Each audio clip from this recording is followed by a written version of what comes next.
Je suis tombée très tôt dans le chaudron magique de l'intelligence économique, en commençant dans l'administration déjà, puisque quand j'étais au ministère du Commerce extérieur, je m'occupais de diffuser des technologies françaises à l'étranger, et c'était en fait déjà le volet un peu influence et promotion.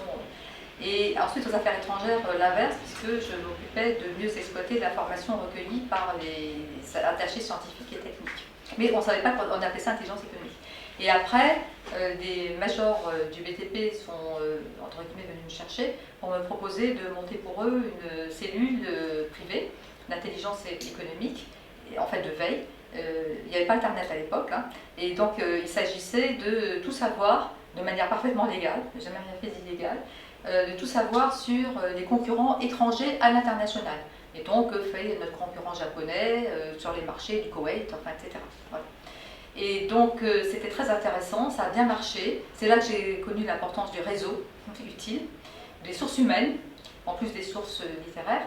Et ensuite, j'ai fait l'autre volet, donc le volet vraiment lobbying advocacy, en dirigeant une confédération française, pardon, une confédération internationale des contractors, c'est-à-dire des grands groupes de construction de tout pays.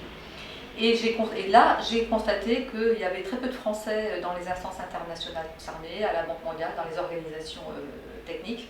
Et quand je suis partie de là, j'ai créé ma propre fonction, mon propre cabinet, j'ai enseigné, j'ai écrit des bouquins sur le sujet.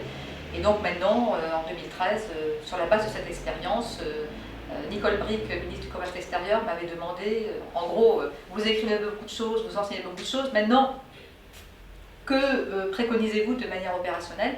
Et donc j'ai fait un rapport sur l'influence normative internationale stratégique de la France, et puis ensuite j'ai été nommée déléguée interministérielle à l'intelligence économique pour essayer de commencer à mettre en application